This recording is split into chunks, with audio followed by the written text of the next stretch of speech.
Do you have some 8x8 papers that you're looking to use up? Hi, I'm Jess from JessCrafts.com, and I'm here to help you make the most of your crafty supplies and time. So let's get making. You guys have been asking for 8x8 templates for a while, and I definitely have a more ideas than time problem. So I have some 8x8 templates. I'm going to share the first one today. More will be coming. I have this paper pad that I bought because I actually didn't have any 8x8 papers. And I know I could have taken the 12x12 paper and cut it down, but that would have left me with some scraps, and I don't want scraps.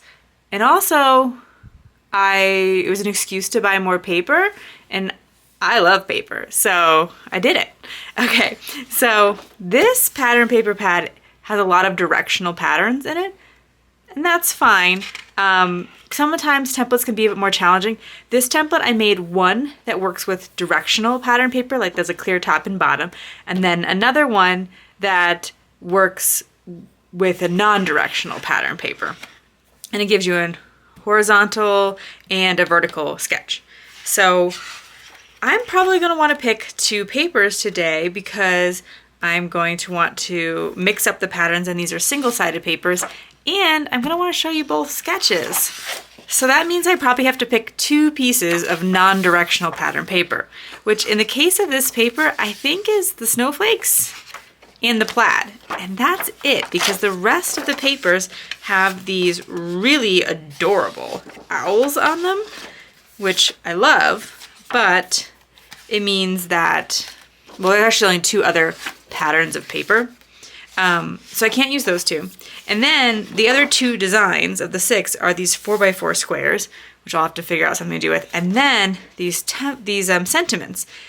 And these are great, but I guess I didn't realize how many, because each set of 6, so there's 6 of each of these papers, also means I have 6 of this. And that's a lot of sentiments. Way more sentiments than I can probably make cards from this pattern paper pack. I mean, I could make a million cards with a paper pack. Some of y'all know that because I do those tutorials where I share how many cards, and I can get 4 cards out of a piece of 6x6 paper. So if I wanted to, I could get a ton of cards out of an 8x8 piece of paper. However, I'm trying to limit it. So my first 2 templates will only have 2 papers, or 2 cards out of 1 sheet of 8x8 paper. So you're gonna start by cutting this in half. So you have an 8x8, you're gonna cut it to 4x8. Then I'm going to cut it to 5 1/4, and that will leave me a 1/4 inch around on my A2 size card. I'm making A2 cards today. I think that 8x8 could be great for some other sizes of cards, like Slimline, and I think I've already designed some Slimline cards with 8x8 paper. And I think 5x7 cards with 8x8 paper could work out really well because, again, that bigger surface means that I can make less cards with 1 sheet of 8x8 paper. And I don't know about you, but I'm not looking to make as many cards out of a sheet of paper as possible. I'm looking to use my stash, enjoy it, get through it, and then buy more paper. Okay, so you will have these large sheets, and they don't get a mat. And then you will have these smaller rectangles, and now you could just leave them without a mat, and I think they'll look great, especially because these two contrast with each other so much. Like they're pretty different in their colors. But in the sketch, I recommend a mat if you're going to make this vertical card. Now, if you're gonna make the horizontal card, also recommend the mat, but it will look more like this. And again, you absolutely do not need that cardstock mat because, as you can see, this paper is already popping off quite clearly. I'm probably gonna pull in some gray cardstock mats. Cardstock mats are 4 1/4 by 3 inches. And that means it'll work out pretty well if you have 8.5 by 11 paper that you are using to make your cardstock mats. So I can get, this is a really large scrap that I had. So basically a paper that I cut into, and I'm gonna get all 4 out of this because I was able to take that 8.5 and cut it in half to 4 1/4. And then this paper was just a little bit longer than 6, so that worked out to get those 2 3-inch chunks that I needed. I'm ready to assemble my pieces, so I have my background papers on my A2 size cards, and then I'll be adding my smaller chunk either centered in the middle for a horizontal card or on sort of the bottom half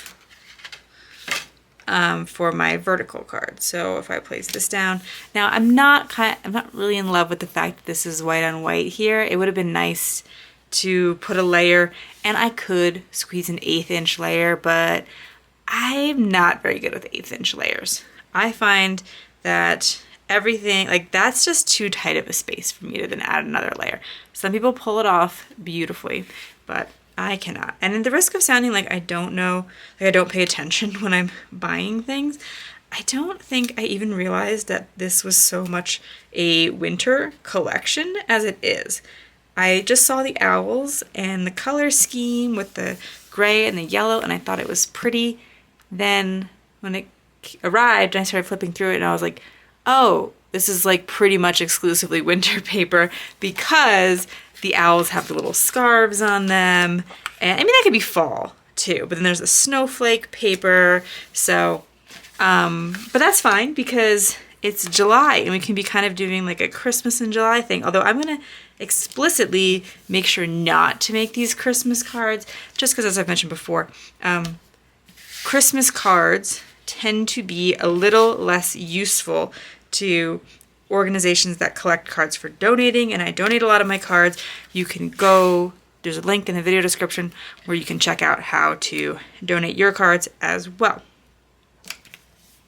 To embellish my cards, I'm going to use these Lawn Fawn Frosty Fairy Friends.